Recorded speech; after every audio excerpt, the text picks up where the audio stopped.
what are the pain management modalities today at your place, in our place, and how you manage pain at different levels in different types of things. Because now I want you to take the full liberty and explain to us everything. Okay. So historically, pain, as with a lot of other medical fields, had one method, that was the biological model of pain, which means that it is purely physiological problem. But we've moved away from that now. The way we treat pain is biopsychosocial model, because we just explained how the definition of pain itself includes emotional and sensory, and therefore we have to treat.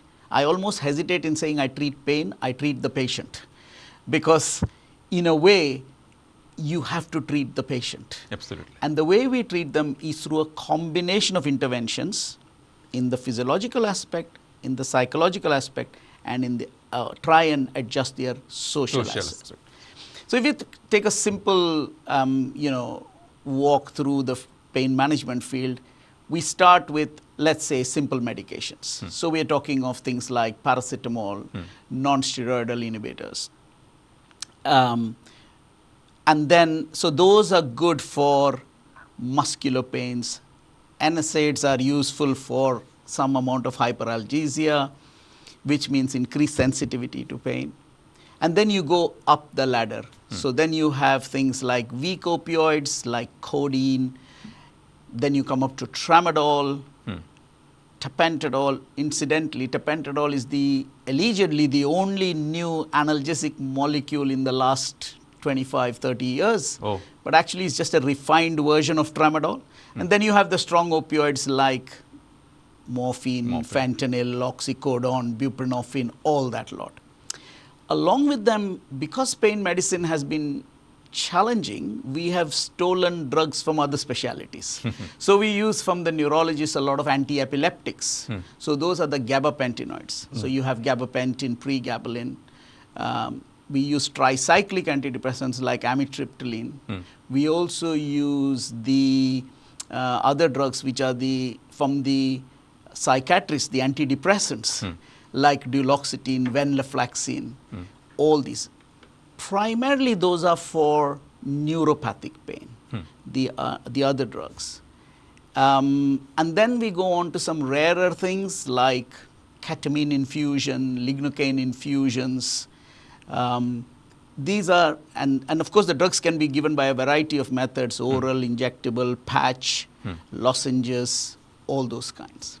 So that's with the medications. Then we have the interventions. Now let's say you have a spinal, you've got back pain.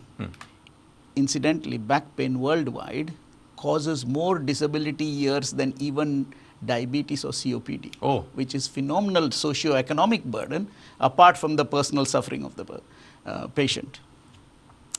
We can use, epidural injections, facet joint injections, radiofrequency used ablation now of the facet joints, as well as pulsed radiofrequency of dorsal root ganglion of the spinal canal. So a variety of those injectables or peripheral injections. Now with the explosion of ultrasound, we have huge amount of injections available to us. Moving one step further, we have then implanted neuromodulators. I see. So we put stimulators into the spinal cord, and we stimulate the spinal cord to help with pain, particularly radiating down the leg in failed back surgery syndrome, or diabetic neuropathy, or chronic regional pain syndromes.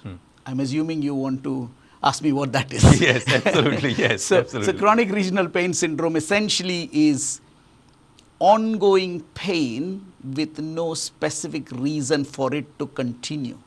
This might be after an initial insult, or it may be spontaneous. But it's characterized by, usually in the limbs, sometimes spontaneously, sometimes after surgery, sometimes after injury, severe, unremitting, ongoing pain associated with sensory symptoms, swelling, temperature changes, color changes, skin changes, the nails growing differently, sweating differently, etc., and finally ending up with being unable to use the limb, dystrophic symptom, that kind of thing.